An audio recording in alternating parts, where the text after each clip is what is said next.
Entonces, buenas noches una vez más. Bienvenidos a y bienvenidas a este espacio virtual que volveremos a trabajar ya desde hace casi un año. Venimos haciéndolo y no sabemos cuánto tiempo más continuaremos de esta manera, ¿no? Y pues muchas gracias por haberse interesado en el seminario que vamos a desarrollar a partir de hoy y durante 10 sesiones, quincenalmente, los miércoles en este horario. Bueno, estoy proponiendo un tema que de algún modo tiene relación con la actualidad que nos está tocando vivir, comenzando con el término de tragedia, incluyendo entonces otros términos más que tienen un lugar importante en el campo del psicoanálisis, como el deseo, el duelo y también el acto.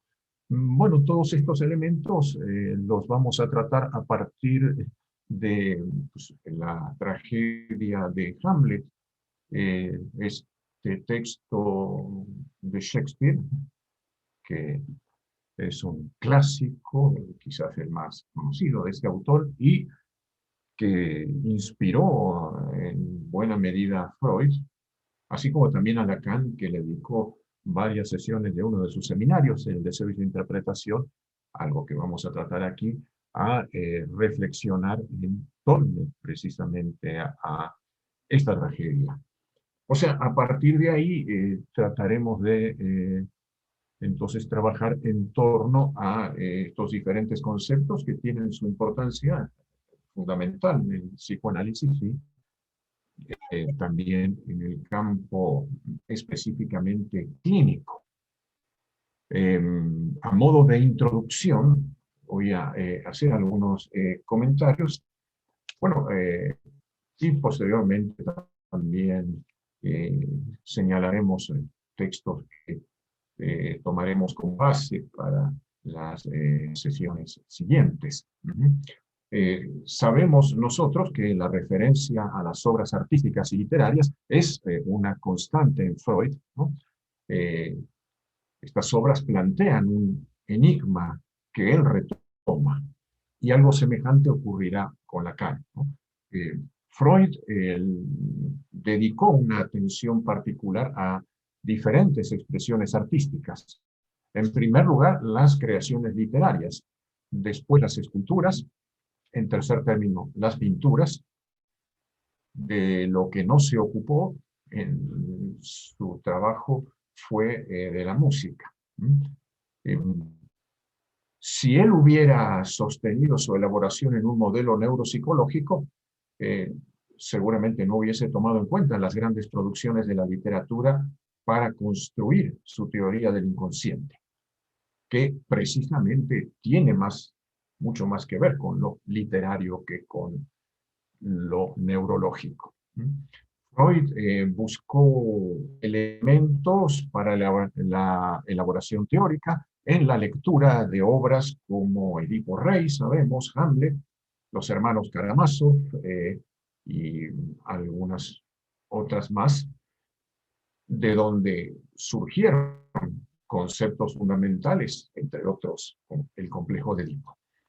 Freud consideraba que la literatura podía aportarle elementos importantes para la comprensión de esto que podríamos llamar así provisionalmente procesos psíquicos, ¿no? Para él, el juicio estético no concierne al psicoanálisis, pero puede esclarecer aspectos de la vida fantasmática humana.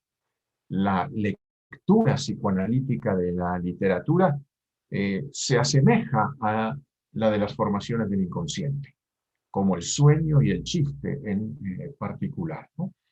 De hecho, la obra de Shakespeare ofrece contribuciones importantes en lo que se refiere a sueños, chistes e incluso lapsus, ¿no? Juegos de palabras, etc. Freud señala también que un evento intenso, un recuerdo, generalmente de un evento infantil, pueden ser motores de la creación artística. El deseo del autor se pone en juego en su creación. En el texto que se titula El creador literario y el fantaseo, que está colocado aquí también como uno de los textos de la bibliografía, señala que la obra literaria, como el sueño diurno, es una forma de continuación y sustitución del juego infantil. Por otra parte, le atribuye a la obra de arte un efecto catártico en el lector o espectador. De este modo, él, y a propósito de Edipo Rey, de haber asistido a una representación de Edipo Rey, dice esto: cada uno de los oyentes fue una vez en germen y en la fantasía un Edipo así. Y ante el cumplimiento de sueño traído aquí a la realidad objetiva, retrocede espantado, con todo el monto de represión que divorcia a su estado infantil de su estado actual. Eso le escribía el 15 de octubre de 1897 en una primera alusión a Edipo, no hablando aún del complejo de Edipo aquí. Y en un texto que yo les indiqué que íbamos a tratar hoy, un texto que él escribió entre 1905 y 1906, pero no fue publicado durante su vida, que se titula así Personajes psicopáticos en el escenario, en donde hay que aclarar aquí que el uso por Freud de este término psicopáticos no tiene que ver con lo que se entiende en nuestra época por psicopatía, ¿no? Sino que puede referirse a neuróticos, sintomáticos, algo de esa naturaleza, ¿no? Para evitar esa confusión. En ese texto, si ustedes lo han podido leer o lo conocen, Freud desarrolla importantes observaciones sobre las condiciones de los dramas y las tragedias teatrales y sus efectos en el espectador. Ser espectador participante del juego dramático significa para el adulto lo que el juego para el niño nos dice, ¿no? El niño que satisface de ese modo la expectativa que preside sus tanteos de igualarse al adulto. El espectador aspira desde su anonimato, nos dice Freud, en la galería de los personajes, a ser una especie de héroe, y el autor-actor del drama se lo posibilitan. Entonces, él en la página 177, es el tomo 7, donde está este artículo, dice allí, esto que estamos comentando: ser espectador participante del juego dramático significa para el adulto lo que el juego para el niño, quien satisface de ese modo la expectativa que preside sus tanteos de igualarse al adulto. El espectador vivencia demasiado poco, se siente como un mísero desecho a quien no puede pasarle nada. A tiempo ahogó su orgullo, que situaba su yo en el centro de la fábrica del universo. Mejor dicho, se vio obligado a desplazarlo. Querría sentir, obrar y crearlo todo a su albedrío. En suma, ser un héroe. Y el autor-actor del drama se lo posibilita, permitiéndole la identificación con un héroe. Y al hacerlo, le ahorran también algo que el espectador sabe. Esa promoción de su persona al heroísmo no sería posible sin dolores, sin penas, sin graves tribulaciones que casi le cancelarían el goce. Bien sabe que solo posee una vida, que podría perder en uno de esos combates contra la adversidad. Por eso, la premisa de su goce es la ilusión. O sea, el penar es amortiguado por la certeza de que, en primer lugar, es otro el que está ahí, en la escena. Actúa y pena. Y en segundo lugar, se trata solo de un juego teatral que no puede hacer peligrar su seguridad personal. En tales circunstancias, puede gozarse como grande, dice, entregarse sin temor a emociones sofocadas, como lo son sus ansias de libertad en lo religioso, lo político, lo social y lo sexual, y desahogarse en todas las direcciones dentro de cada una de las grandiosas escenas de esa vida que ahí se figura.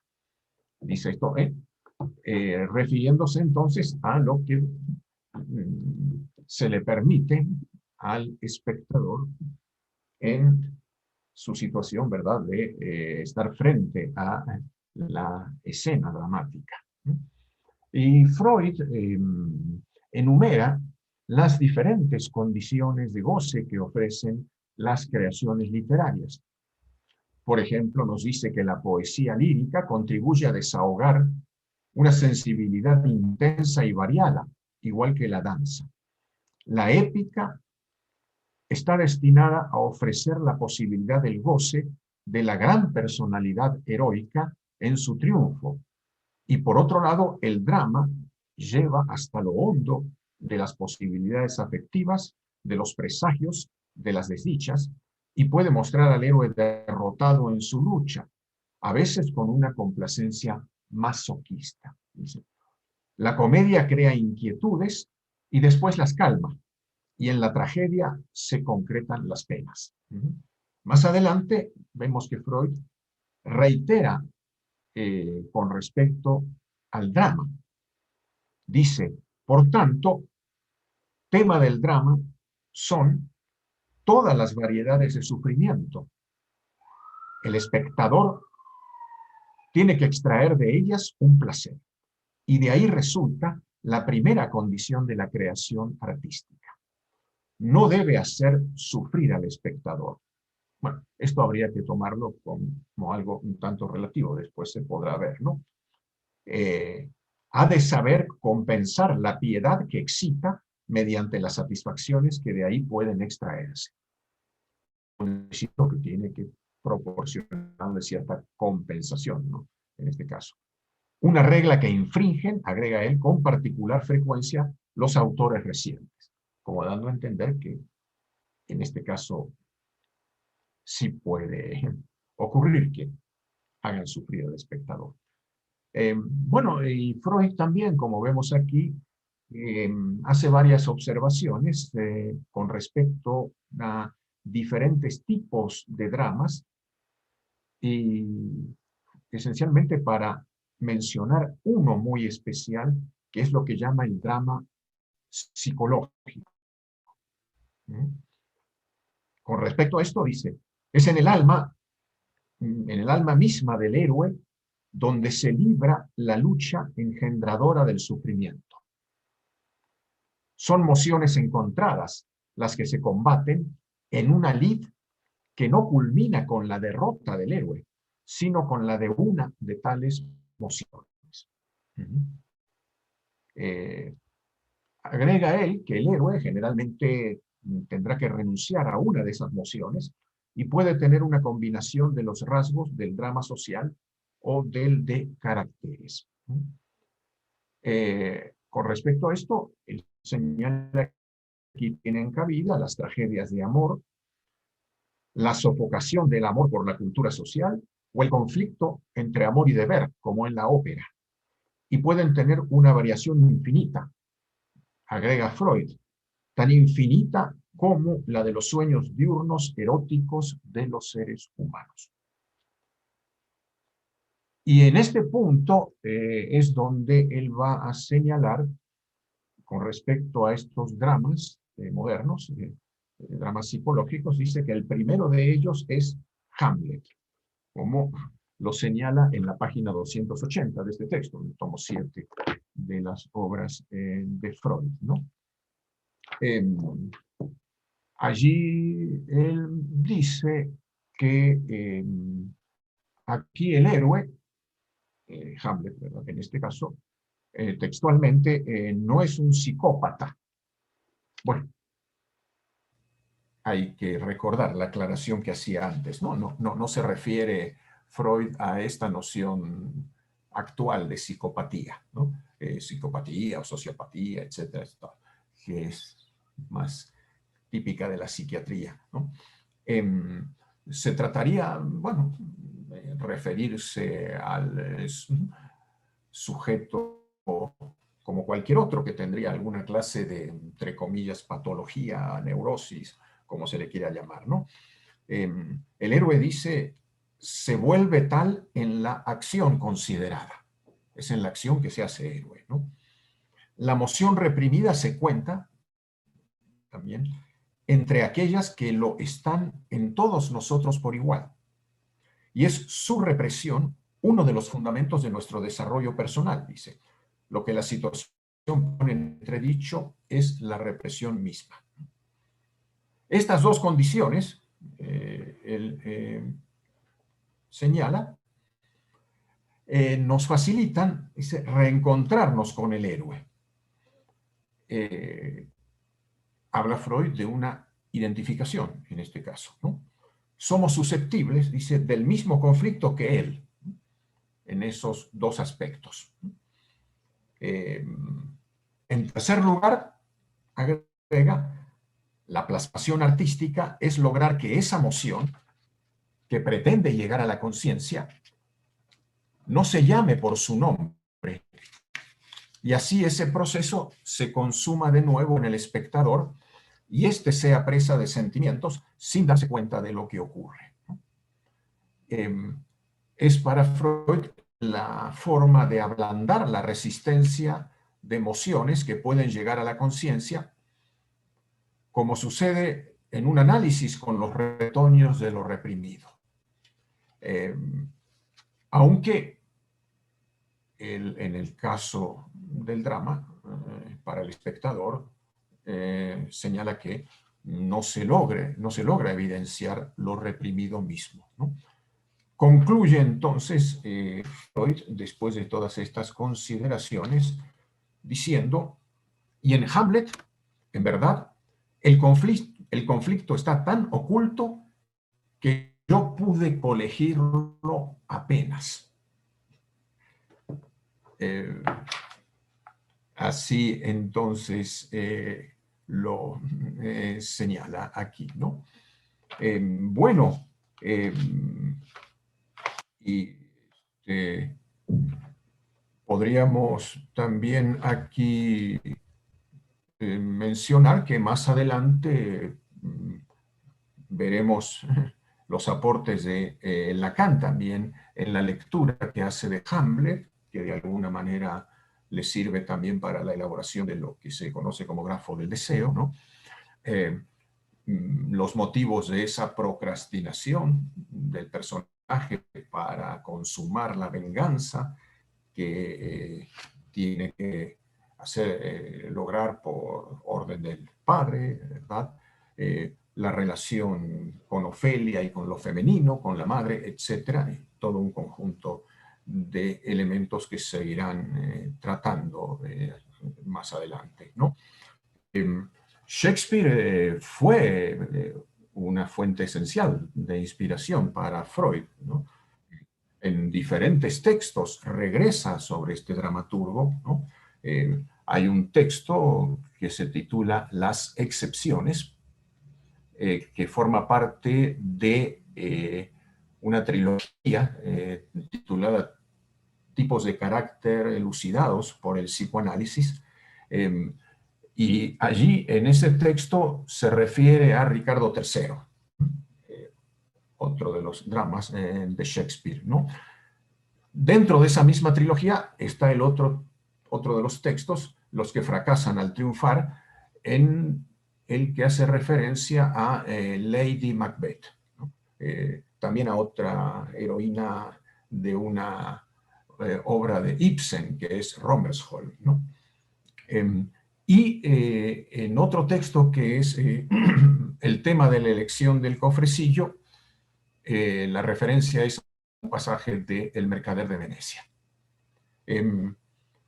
Freud resiente el poderoso efecto del teatro, de cada tragedia escrita en una lengua, refiriéndonos a Shakespeare, ¿no? Una lengua que él amaba y comprendía. Freud era políglota, entendía y hablaba varias lenguas, entre ellas, y lo hacía perfectamente, el inglés, ¿no? Y también advirtió la afinidad de estructura entre la lengua de la escena del teatro y de lo que él llamó justamente la otra escena, inspirándose allí, ¿no? La de los sueños y los procesos inconscientes. La misma relación, podríamos decir, con una mentira verdadera, ¿no? Y con una verdad que escapa siempre, pero que llega a decirse a medias, ¿no? Cuando surge de las sombras el ghost, es difícil encontrar un término preciso en español, porque podríamos decir fantasma, pero podría confundirse con este concepto de fantasma en psicoanálisis, espectro, sombra, dice por ahí una traducción de Shakespeare, ¿no? O ghost, diríamos, del padre asesinado.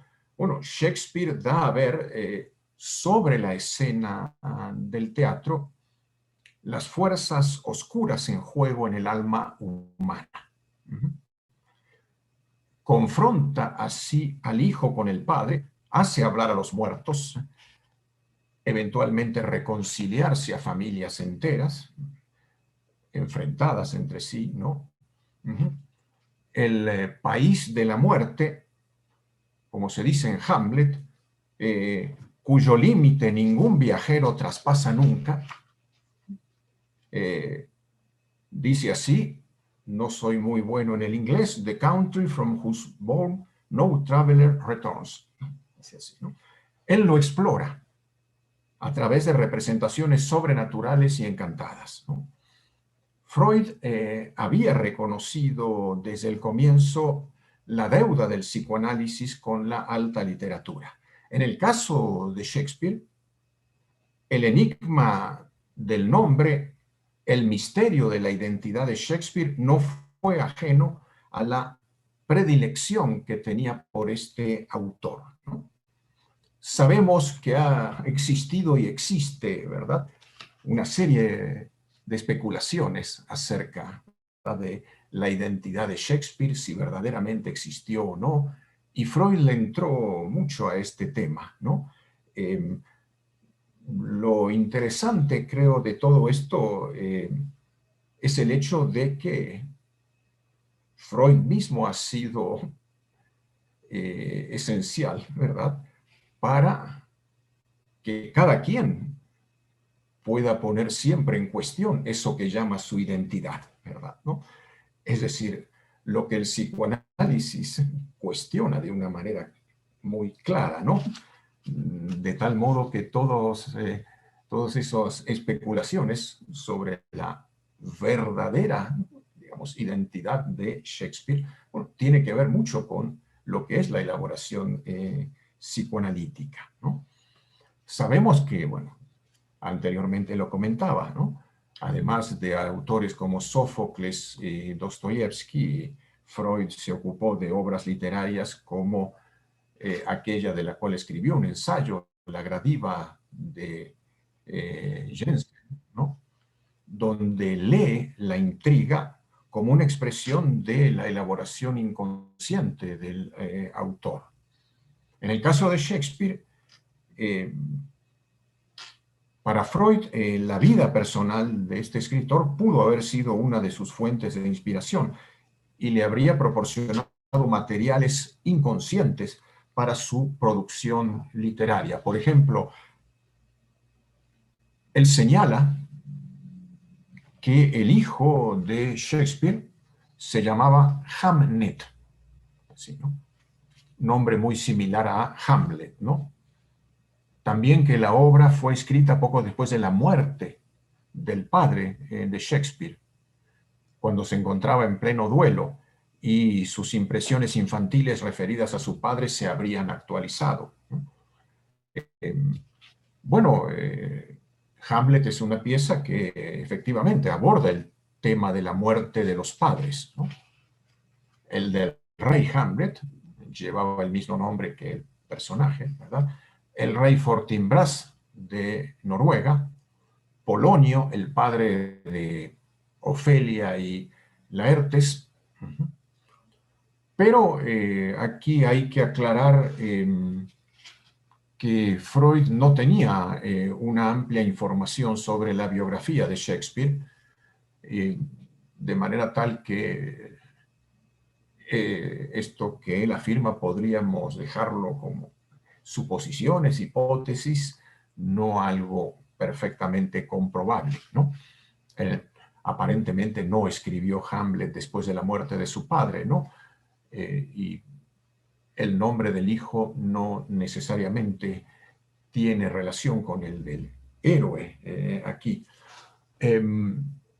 Bueno, también Freud, otras referencias a Shakespeare aquí, escribió sobre otras obras, ¿no?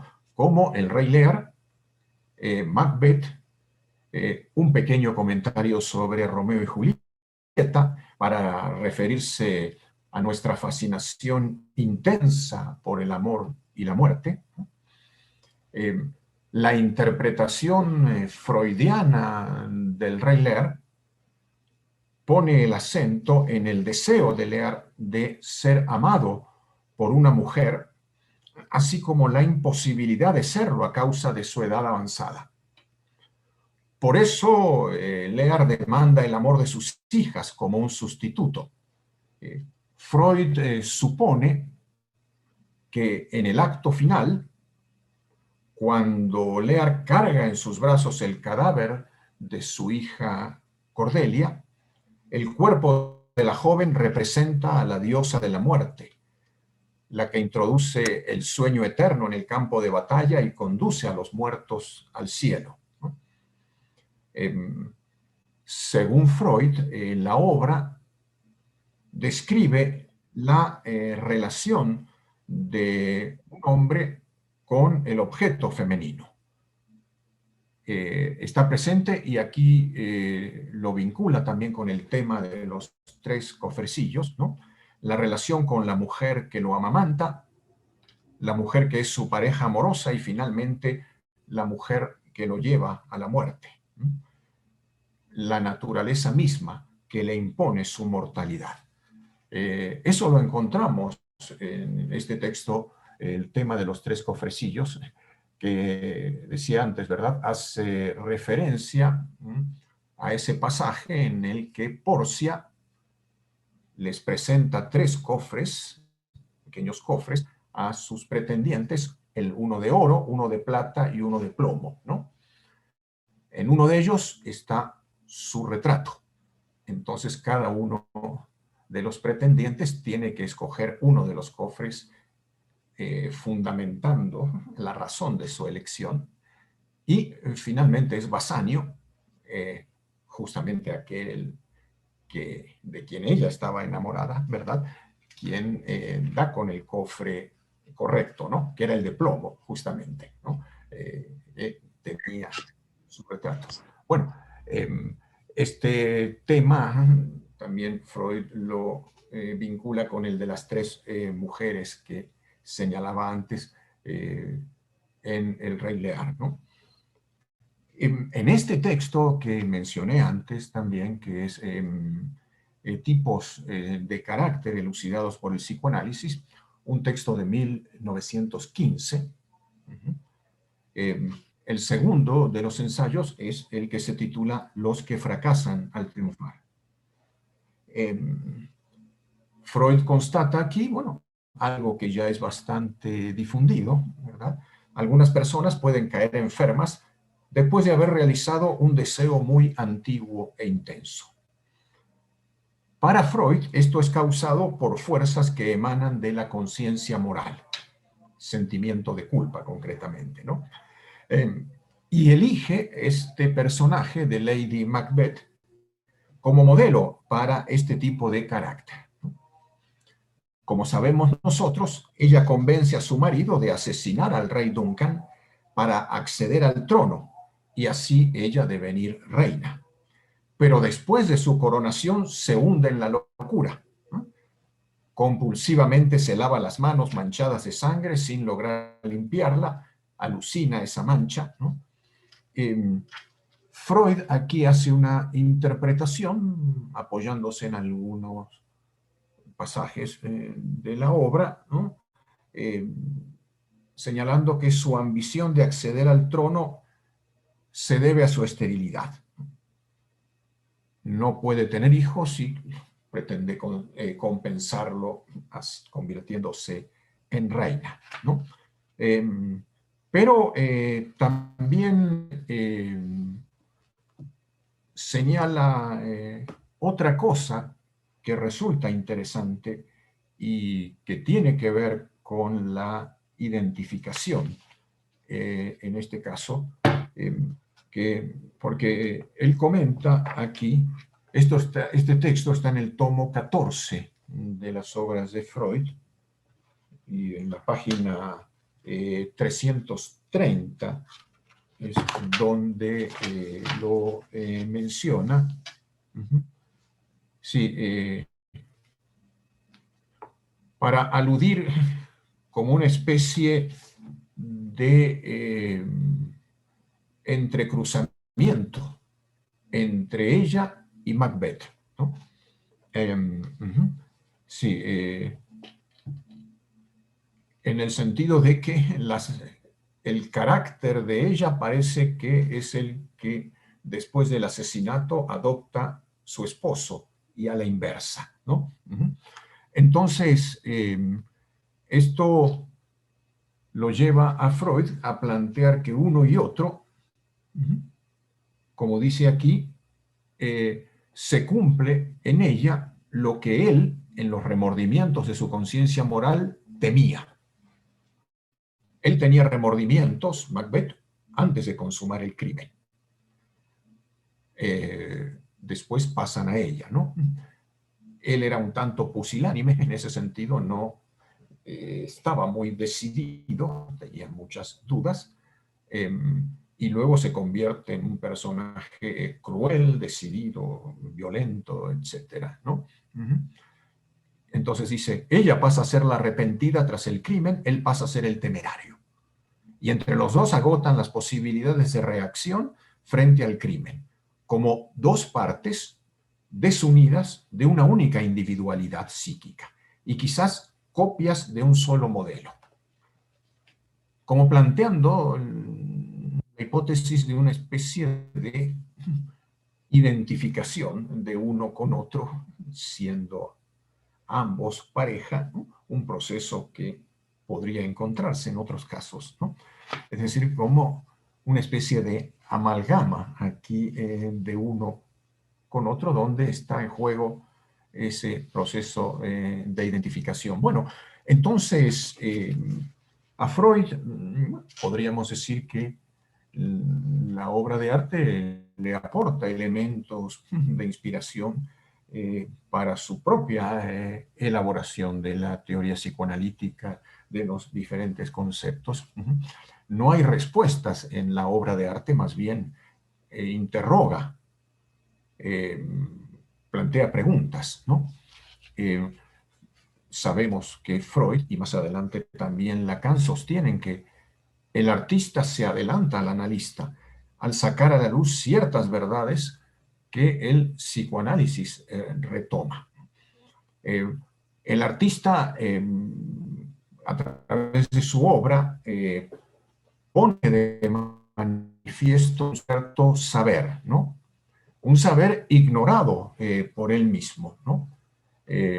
Podríamos decir que Freud le supone a Shakespeare un saber, ¿no? Él afirma esto, que, como dice en alemán, que el Dichter, o sea, poeta, esto significa, acá lo escribo en el chat, el Dichter, que es el poeta, dice él, Dichter, el poeta, dice aquí, está en adelanto respecto del Forscher.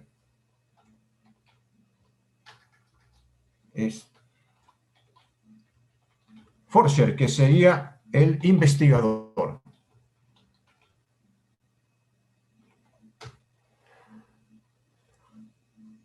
Ajá. Y en una carta a Ferenczi,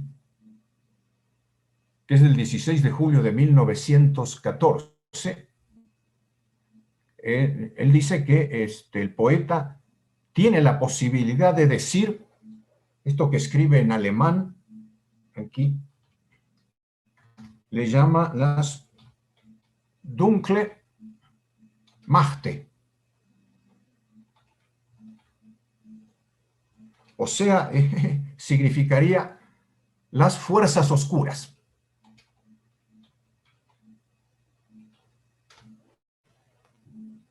Decir las fuerzas oscuras, dice él, ¿no? Que actúan entre el cielo y la tierra. Sabe poner en escena los conflictos del alma humana, hasta en sus pliegues más sombríos, ¿no? Dando a ver, por ejemplo, en la oscuridad de la noche a las hechiceras que predicen el futuro o al espectro del padre asesinado. Bueno, Freud conocía de memoria largos pasajes de Shakespeare, aprendidos y declamados durante la adolescencia. Así lo testimonian sus cartas, ¿no? Durante sus años de formación, lecturas asiduas en su lengua original, lo leía en inglés, que lo manejaba, decía perfectamente, no como uno, bueno, sí, y todo esto lo había vuelto familiar con los personajes, demonios, brujas, amantes, traidores, reyes y reinas, hijas e hijos, hermanos y hermanas, bufones hábiles en los juegos de palabras, todo esto que aparece en Shakespeare, ¿no? Después reconoció ahí los retoños que representan esas pulsiones, cuyos mecanismos intentaba conocer gracias a lo que él, Freud, llamó la bruja metapsicología. Inspirándose para esto de la bruja metapsicología en Goethe, en el Fausto de Goethe, en este caso, ¿no? Bueno, muy temprano sintió, como le escribe a Fliess, ¿no?, que lo que él pone textualmente en inglés, dice la fine frenzy,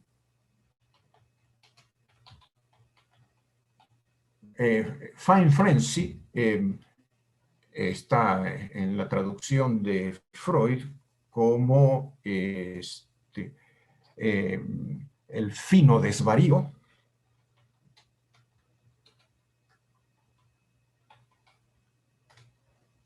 Sí,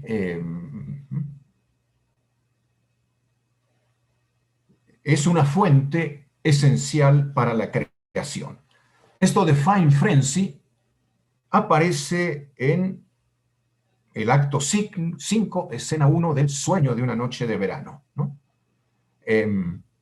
Dice así, el ojo del poeta girando en su fino desvarío. Eso dice Shakespeare, ¿no? The poet's eye in a fine frenzy rolling. Sí. Bueno, es lo que cita Freud aquí. Esto está en el manuscrito N, anexo a la carta 64, es del 31 de mayo de 1897. Bueno, para dar a entender que ese poeta, Shakespeare, ofrecía más que nosotros un espejo de las representaciones inconscientes, porque remitía a su fuente los vestigios desplazados, deformados de los fantasmas humanos y les daba una dirección y un nombre, dice. Y en el ensayo, que es de 1908, que se titula El creador literario y el fantaseo, ¿sí? Entonces ahí señala el saber del poeta, ¿no? Remontando misteriosamente a la fuente de las fantasías de deseo inconscientes. Dice Freud, la materia literaria toma del tesoro popular de los mitos, se inspira allí cuentos y leyendas, ¿no? Los mitos, dice él, corresponden a los vestigios deformados de fantasías de deseo y de sueños seculares de la joven humanidad. De ahí toma su materia el literato, dice Freud, y a su vez el mismo, ¿verdad?, de las elaboraciones literarias, ¿no? Es decir, hay un pasaje por deformaciones sucesivas de los sueños a los mitos y de los mitos a la escritura literaria, como un camino, digamos, para remontarse hasta la fuente de las elaboraciones, ¿no? Es decir, Freud hace referencia a la manera, podría decirse, muy variada, como Shakespeare retrabaja las leyendas. Otro escritor contemporáneo a él, a Shakespeare, de un modo un poco peyorativo, decía que esas leyendas eran esos viejos cuentos mohosos. Ben Jonson es quien así lo afirmaba, ¿no? Shakespeare retoma las leyendas y deja vivir sus 1000 personajes, ¿no? Para ofrecer también de este modo a los primeros psicoanalistas ejemplos, diríamos, entre comillas, clínicos cautivantes, ¿no? Ese gran psicólogo, así lo llama Freud en una carta que escribe a Leighton Strachey en 1928.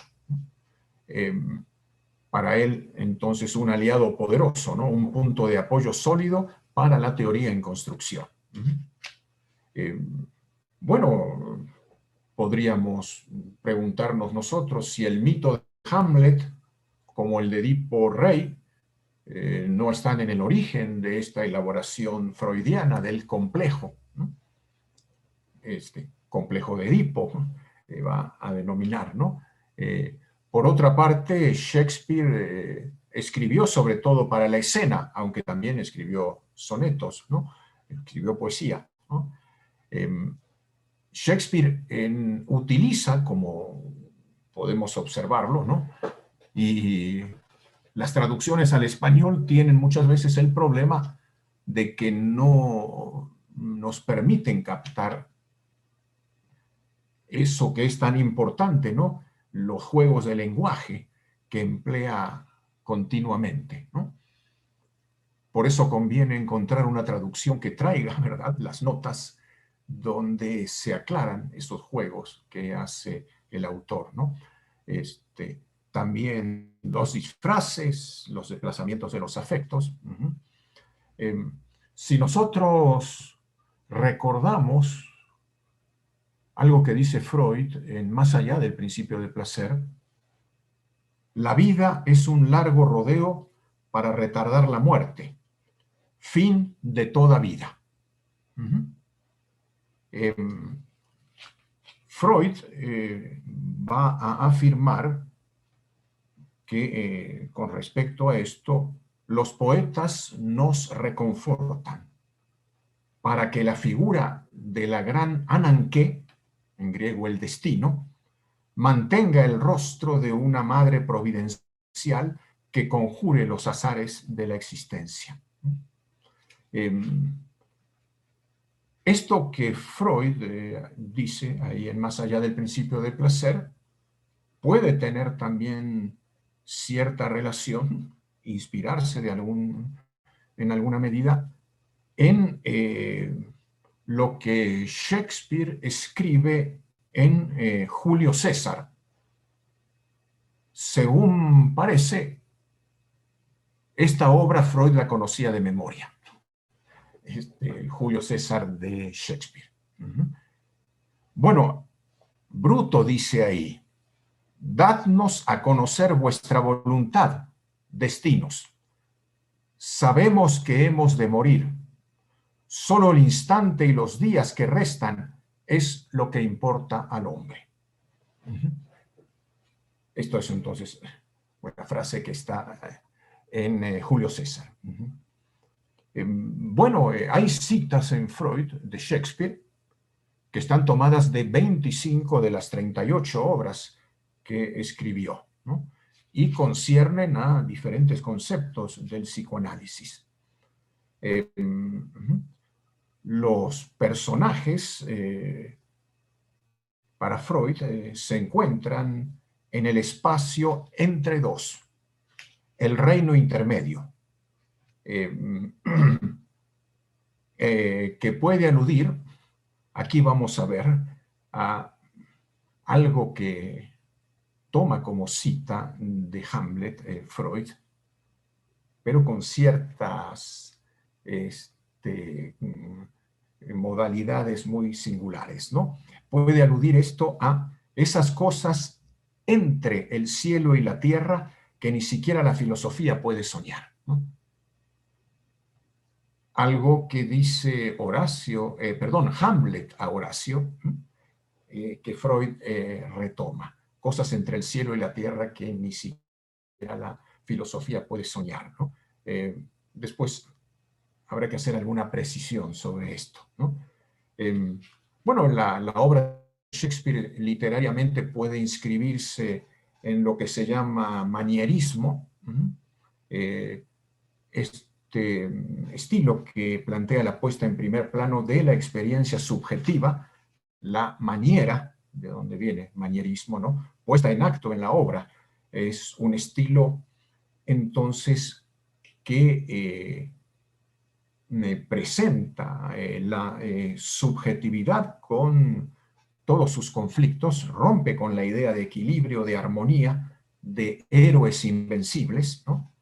Habla de nuestra condición humana en sus personajes y lo relevante es lo singular de los personajes, ¿no? Y hay una cierta ruptura porque se devela la condición humana asociada con el horror y la bajeza, ¿no? Bueno, un rasgo del manierismo es la presencia de lo trágico en lo cómico y viceversa, no como modalidades diferentes, ¿no? Y Shakespeare introduce, por ejemplo, personajes graciosos como los criados en las tragedias, la criada en Romeo y Julieta, digamos, o situaciones de enredos, como cuando las mujeres se mofan de sus pretendientes en El Mercader de Venecia. Otro rasgo es la doble naturaleza del héroe, que puede aparecer sublime a veces y ridículo otras veces, ¿no? Como es el caso de Hamlet, de quien puede dudarse todo el tiempo acerca de si se trata de locura o de una estrategia brillante. Podría tratarse de una mezcla de ambas, con momentos de un sentido y momentos de otro, ¿no? También Hamlet manifiesta la posición manierista por la idea fija de la que está poseído, la constricción bajo la cual se mueve, ¿no? Y otro elemento que puede aparecer en las obras de Shakespeare, el autoengaño, vinculado también al manierismo. Bueno, esto como una referencia aquí que tiene que ver con el estilo. Una obra de arte demanda la atención del otro, ¿no? Es decir, el arte es algo que ocurre en el artista, pero también en el otro, sea lector, oyente, espectador, ¿no? Es decir, algo de la obra sale de la escena y afecta al espectador, lo incluye, digamos así, no lo deja afuera, ¿no? Eh, y es decir, que la obra tiene una dimensión de velo, de recubrimiento, pero también de pasaje, ¿no? Este, en este sentido, antes decía, interroga como un enigma, ¿no? Eh, y en el arte, como en el psicoanálisis, el saber, diríamos, no está constituido. Podría decirse que está latente, ¿no? A diferencia del discurso de la ciencia, que presenta un saber, en la obra se trata de leer, ¿no? Entre líneas el saber. Anteriormente decíamos, ¿no? El artista siempre le lleva la delantera, como afirmaba Freud, ¿no? Y en su obra buscamos un saber, ¿no? Eh, la obra de Shakespeare se toca un punto esencial de la subjetividad, ¿no? Podríamos decir la tragedia del deseo, particularmente es algo que se va a tratar en Hamlet, ¿no? El tránsito desde lo que podemos llamar la demanda del otro a la posibilidad del deseo, es lo que se pone en juego en Hamlet, la demanda del otro. Esto se puede pensar en la demanda del espectro, del padre, ¿verdad?, de venganza, y, bueno, la posibilidad de asumir un deseo en acto, digamos, por Hamlet, es uno de los temas centrales allí. Con respecto a lo que podríamos llamar la posición del artista, Maurice Blanchot, en su libro El espacio literario, dice: la palabra poética ya no es palabra de una persona. En ella nadie habla y lo que habla es nadie. El poeta hace obra de puro lenguaje, y el lenguaje en esta obra es retorno a su esencia. Crea un objeto de lenguaje. Como el pintor no reproduce con los colores lo que es, sino que busca el punto en que sus colores dan el ser. A esta construcción del lenguaje lo llamamos obra y lo llamamos ser. No obra de arte, obra que tiene al arte en el origen. Eso está entonces en este libro, El espacio literario. Es decir, plantea que el artista crea un objeto de lenguaje. Lo hace elaborando un contorno por el lenguaje, ¿no?, que delimita ese objeto que crea. Y por esto podríamos decir que el poeta puede hacer signo de ese saber hablado, ¿no?, de ese saber goce del inconsciente. Lacan dice esto en un seminario cuyo título es un poco difícil de traducir porque hay todo un juego ahí de diferentes sentidos. Es en francés: l'insu qui sait de l'invécu, c'est l'amour, ¿no? El no sabido que sabe de la una equivocación, podría decir, es el amor, ¿no? El título de este seminario. Bueno, esto es el 18 de enero de 1977. Lo que dice específicamente ahí es esto, ¿no? Por la fecha lo pueden localizar. ¿Hay más verdad en el decir que es el arte un verbal a la segunda potencia que cualquier bla bla. Que hay más verdad en el decir es el arte, dice. Verbal a la segunda potencia, un verbal a la segunda potencia que cualquier bla bla.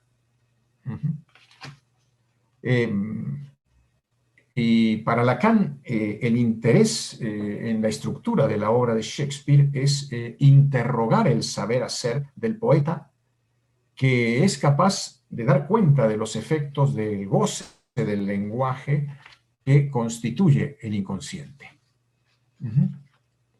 En el seminario que decíamos, bueno, que vamos a comentar después, o habíamos dicho, ¿no? El deseo de su interpretación, él dice, Shakespeare fue ciertamente uno de esos seres que más han avanzado en la exploración de las relaciones humanas, pero con ese estigma que se llama deseo, como punto de toque que designa irreductiblemente al sujeto. Es decir, se trata de ubicar en esa escritura el deseo para Lacan. Y bueno, sin duda hay una relación estrecha con el psicoanálisis porque la obra de Shakespeare es una reflexión sobre temas que son también los del psicoanálisis y probablemente de otras reflexiones, ¿no? Sobre la vida, la muerte, el deseo. También está el amor, la ambición, la lucha por el poder, los celos, la traición, el crimen, la venganza, la culpa, el incesto inclusive, la corrupción del poder, el castigo. Es decir, todo esto sin duda anticipa la elaboración freudiana. Es una obra de un autor que vivió entre 1564 y 1616 y que tiene absoluta actualidad. Cuando vemos, padecemos, ¿verdad? Todo lo que ocurre, ¿no? Aquí y en muchos otros lugares. Y bueno, ahora es esto lo que voy a comentar, ¿no? Esa frase de Hamlet, ¿no?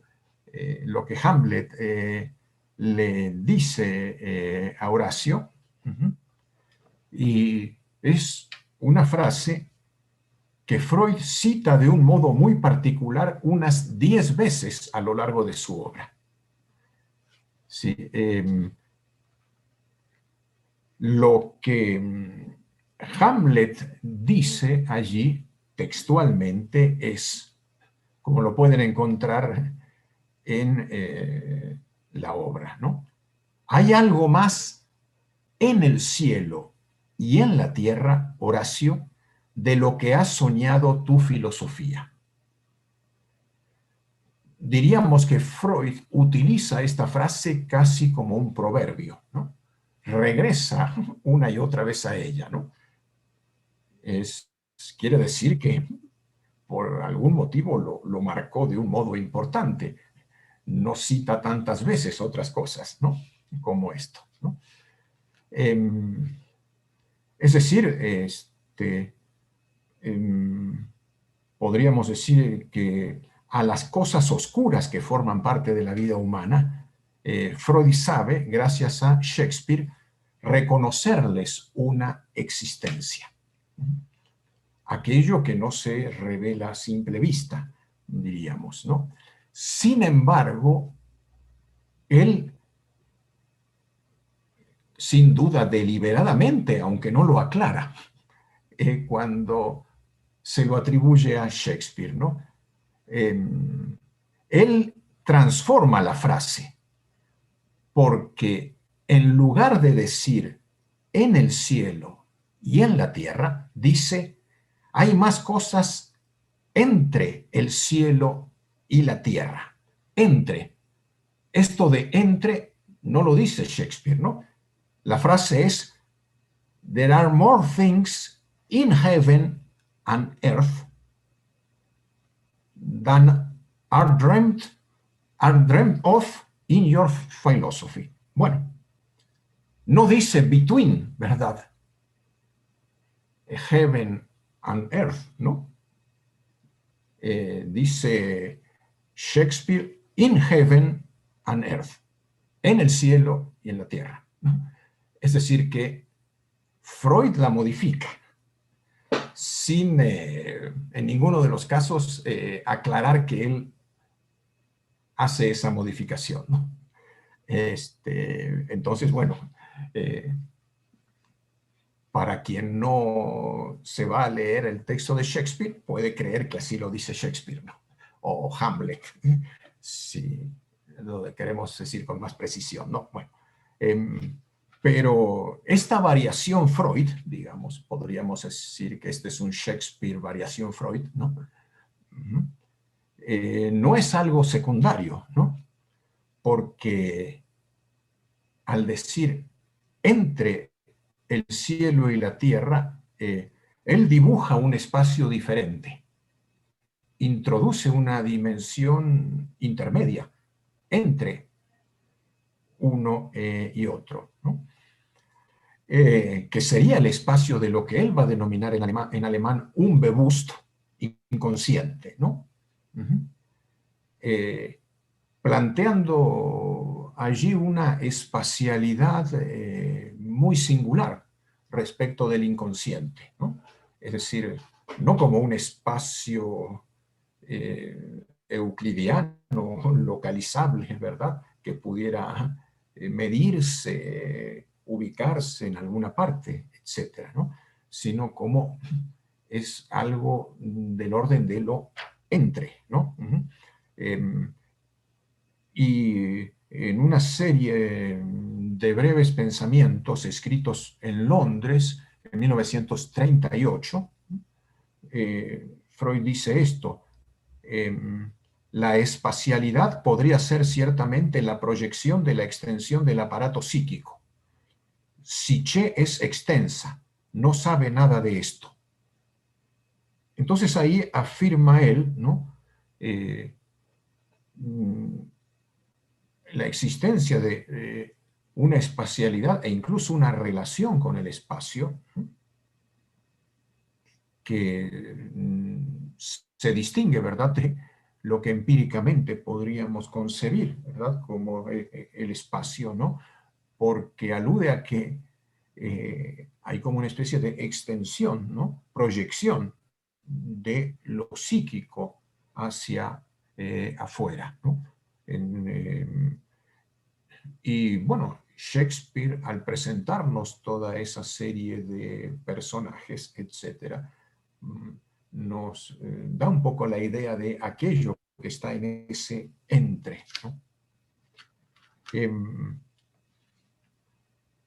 Por ejemplo, se podría recordar que al comienzo de la tragedia, Hamlet oyó una voz y acepta seguirla a un lugar aparte.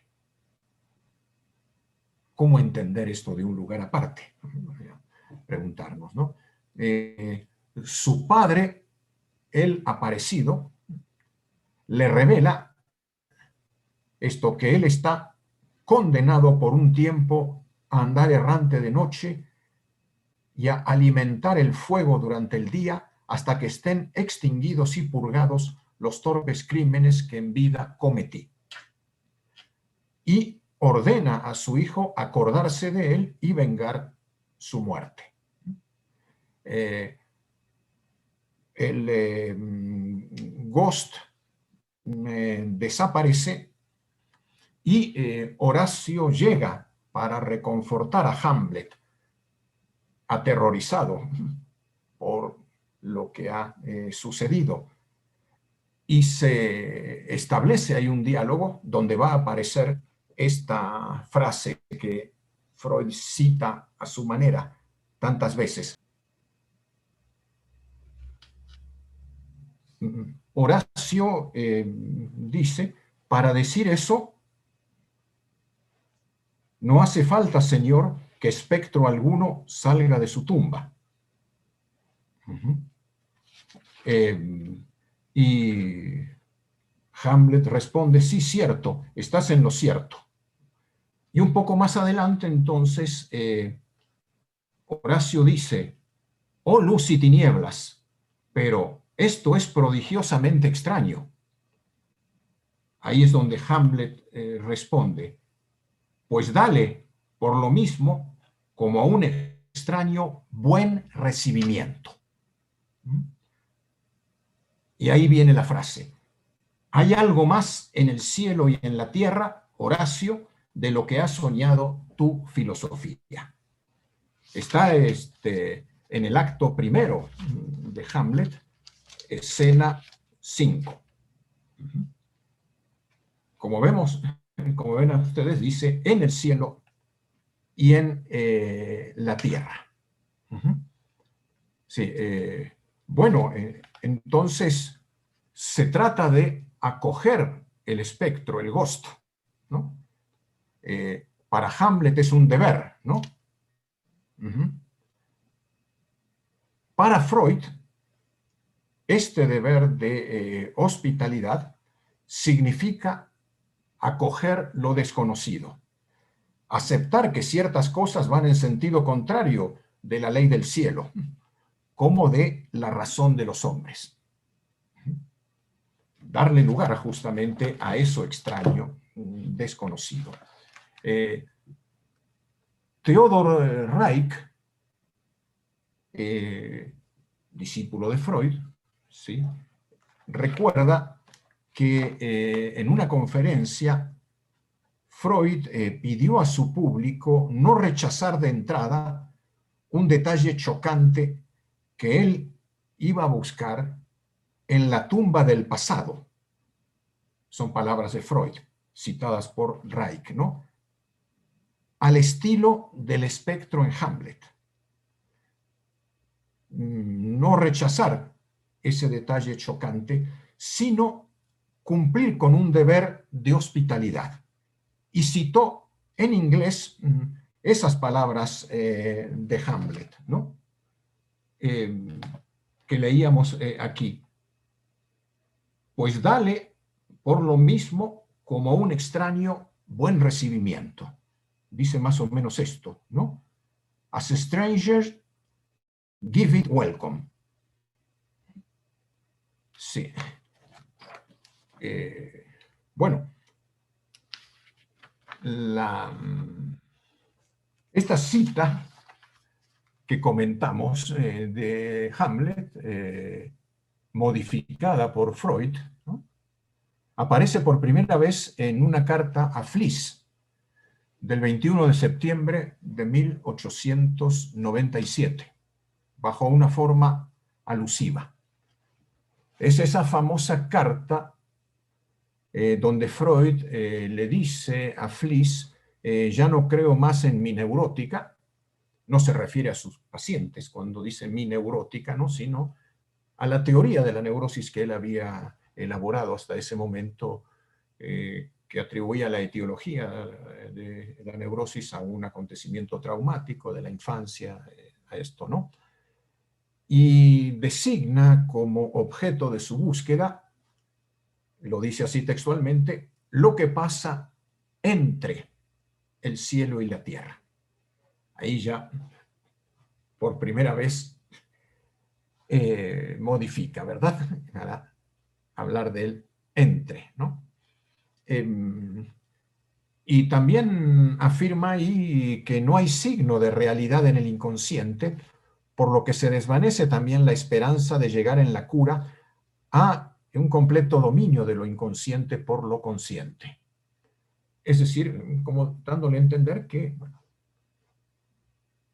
lo que se refiere a lo inconsciente hay que escucharlo más bien en el discurso, y quizás tiene que ver justamente con aquello que parece totalmente ajeno a la realidad, ¿no?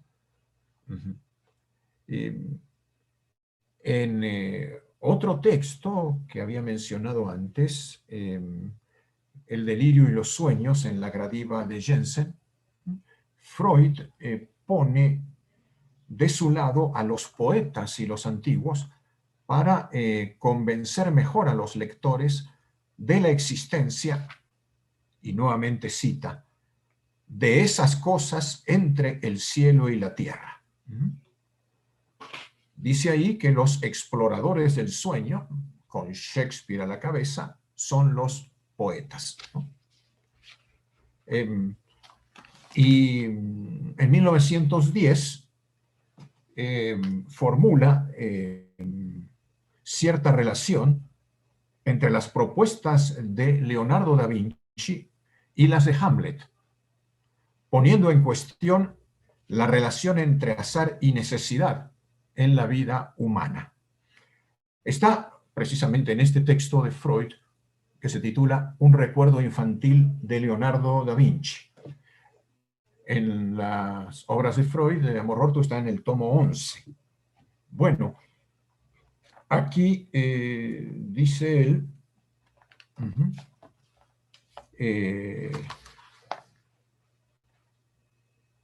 prácticamente al final de este texto, la partición de nuestro determinismo vital entre las necesidades de nuestra constitución y las contingencias de nuestra niñez puede que resulte incierta en sus detalles, pero en el conjunto no cabe ninguna duda sobre la significatividad justamente de nuestra primera infancia. Todos nosotros mostramos aún muy poco respeto hacia esa naturaleza que, según las oscuras palabras de Leonardo, que nos traen a la memoria el dicho de Hamlet, y cita ahí a Leonardo, está llena, la naturaleza, de infinitas causas. Acá pone entre paréntesis en italiano ragioni, que nunca estuvieron en la experiencia. De hecho, Freud lo cita en italiano a Leonardo da Vinci, porque dice: la natura è piena de infinite ragioni che non fueron mei in esperienza. Así está aquí en italiano, ¿no? Y agrega, está llena, dice entonces la naturaleza, dice Freud, de muchas causas infinitas que nunca estuvieron en la experiencia. Cada uno de nosotros, agrega, criaturas humanos, corresponde a uno de los incontables experimentos en que esas ragioni de la naturaleza penetran en la experiencia. Es decir, que aquí vemos que en el texto de Freud, entonces, la alusión a Hamlet, comentábamos, aparece en medio de una frase que recoge de un texto de Leonardo. Sí. Y bueno, aquí simplemente menciona de pasada a Hamlet, sin comillas, sin citarlo directamente, ¿no? Y pone la cita de Leonardo. Digamos, entonces, que en el texto de Freud podría decirse que ahora la lengua italiana sube al escenario, sí, y Hamlet responde, podría decirse off stage, fuera del escenario, ¿no? En el discurso de Freud, ¿no? Ahora, podríamos preguntarnos, entonces, ¿cuáles son esas innumerables razones de la naturaleza que nunca han accedido a la experiencia, ¿no? Y que conviene acoger, como Hamlet acoge al ghost, al espectro, ¿no? Bueno, es decir, aquí la sombra de Hamlet regresa furtivamente para colocarse junto a Freud en este párrafo de conclusión, ¿no? Como si fueran necesarias dos voces, además de la del autor, para decir el enigma de la deuda de vida, ¿no? una cuestión crucial para Freud, la de la gran ananqué que él menciona, la necesidad de morir, ¿no? De la que dirá más tarde con Schiller, que es la última ilusión que nos ofrecen los poetas. Entonces, el príncipe Hamlet, como aparecido, acá en este texto, diríamos, secretamente llamado al rescate en esa extraña lengua plural, ¿no? Compuesta por Freud de alemán, italiano, shakespeariano, podría agregarse, le da a la lengua de Freud un relieve particular, ¿no? De manera ahí paradójica, citar en lengua extranjera, podríamos decir, agrega un plus de sentido. Tiene algo que añade, otra cosa, ¿verdad?, a la lengua propia, ¿no? Es el procedimiento consistente en importar palabras extranjeras, añade algo, como si esas palabras, Freud dice, ragioni della natura, ¿sí?, fuesen elevadas al rango de código secreto, ¿no?, como evocando el misterio de las cosas. Y también, algunos años más tarde, en el caso del hombre de los lobos, Freud se protege detrás de lo que llama las sabias palabras de Hamlet para reconocer que está lejos de haber elucidado todas las zonas oscuras en la historia de este paciente. No habiendo transmitido más que su experiencia personal, dice él, deja en manos del lector nuevos descubrimientos, si este último llega a renunciar mejor que él a sus prejuicios. Entonces, va a decir Freud, es precisamente en la introducción a este caso: así pues, no puedo hacer más que recordar el sabio aforismo de que, una vez más, entre el cielo y la tierra, es, ¿verdad?, versión Freud, ¿no?, de lo que dice Hamlet, ¿no?, que entre el cielo y la tierra hay cosas con que la sabiduría académica ni sueña, ¿no? La sabiduría filosófica de Horacio pasa a ser aquí la sabiduría académica, ¿verdad?, en esta formulación que hace Freud, ¿no? Bueno, entonces, claro, esto de hacer referencia a lo que estaría entre el cielo y la tierra, lleva también a recordar aquí que el interés por lo oculto, el ocultismo, aquello que se denomina de esta manera, también estuvo presente en Freud, ¿no?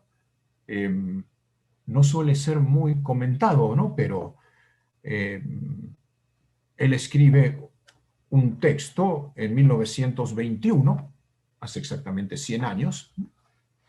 Es curioso, pero este año se recuerda mucho el centenario de Psicología de las Masas y Análisis del Yo, texto muy conocido, leído, de Freud, pero también habría que pensar en este otro, ¿no?, que se titula Sueño y Telepatía, ¿no?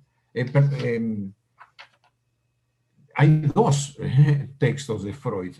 Uno es Psicoanálisis y Telepatía y otro es Sueño y Telepatía, ¿no?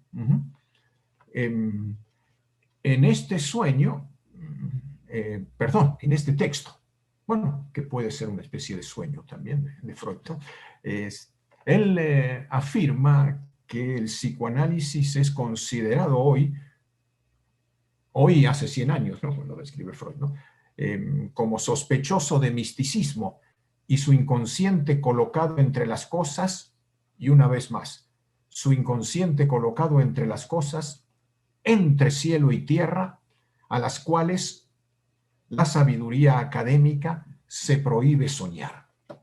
Es porque, bueno, obviamente para la academia estas cosas de ocultismo y demás, ¿no?, son algo esotérico, del misticismo, etcétera. No tienen ningún lugar para la ciencia, ¿no?, según como ahí se entiende, ¿no? Y también Freud tiene una conferencia que forma parte de las nuevas conferencias de introducción al psicoanálisis, que es precisamente, tiene este título, ¿no? Sueño y ocultismo, nuevamente con el título del artículo de años atrás, ¿no? Bueno, y Freud trata justamente del tema del ocultismo, ¿no? Tema no muy bien visto desde la perspectiva científica, ¿no? Él tiene la audacia de tratarlo, ¿no? No sé si tuvo alguna correspondencia con Francisco Madero, ¿no?, que era muy aficionado a esta clase de cosas, ¿no? Pero en esa época, ¿verdad?, estaba muy en boga toda esa temática, ¿no? Entonces, bueno, y allí Freud opone lo que llama el mundo luminoso de la ciencia con las cosas oscuras, situadas, dice, más allá de este mundo. Y vuelve a citar a Hamlet, ahora sí con comillas, ¿no? Está en el tomo 22, página 29. Esto es lo que dice Freud. Mística, ocultismo, ¿qué se designa con esos nombres? No esperen de mí intento alguno de acotar mediante definiciones este ámbito mal deslindado. De una manera general e indeterminada, todos sabemos a qué se refiere. Es una suerte de más allá del mundo luminoso, gobernado por leyes implacables, que la ciencia ha edificado para nosotros. El ocultismo afirma la existencia real de aquellas, y ahí vienen las comillas, aunque no hay nota al pie, solamente comillas, ¿no? Entonces, el ocultismo afirma la existencia real de aquellas cosas entre, una vez más, cosas entre cielo y tierra con que nuestra sabiduría escolar ni sueña. Ahora habla de sabiduría escolar, no la de Horacio, ¿no? Entonces, cosas, dice, entre cielo y tierra con que nuestra sabiduría escolar ni sueña. Bueno, es la última vez en Freud que aparece esta alusión, ¿no? Entonces, bueno, podríamos pensar que el retorno de esta frase modificada por Freud del texto de Shakespeare, si nos atenemos al mismo Freud, si leemos freudianamente a Freud, sabemos que algo que se repite tantas veces tiene que decirnos alguna cosa, ¿no? Entonces, podríamos pensar que hay una preocupación freudiana constante, obstinada, ¿no? Esclarecer lo que es oscuro, aceptando que no vamos a terminar de lograrlo, ¿no? El punto de apoyo sobre esas palabras de Shakespeare tuvo como función renovar una y otra vez una alianza con aquel que reconocía y respetaba la existencia enigmática del reino intermedio, ¿no? Es decir, en ese reino intermedio cuyos contornos son dibujados por lo que Freud llama la Dichtung de Shakespeare, ¿verdad? La poesía. Y para concluir con todo esto, en 1913, regresándonos un poco en la obra de Freud, y esto corresponde a Tótem y Tabú, a este texto de Freud, como para que uno pueda advertir hasta qué punto era una inquietud constante en Freud. Dice esto: el arte constituye, está en la página 190 del tomo 13. Perdón, dije Tótem y Tabú, pero no, el texto es el interés del psicoanálisis, ¿no? Se titula de esa manera, ¿no? Estaba confundiéndolo porque en el mismo tomo aparece Tótem y Tabú, pero el texto es el interés del psicoanálisis y está en la página 190 del tomo 13. Entonces dice: el arte constituye el reino intermedio entre la realidad que deniega los deseos y el mundo de fantasía que los cumple. Nuevamente Freud habla de ese lugar intermedio, ¿no? Un ámbito en el cual, por así decir, han permanecido en vigor los afanes de omnipotencia de la humanidad primitiva. Bueno, es lo que también señala en este texto, ¿no? Y aquí, bueno, podríamos detenernos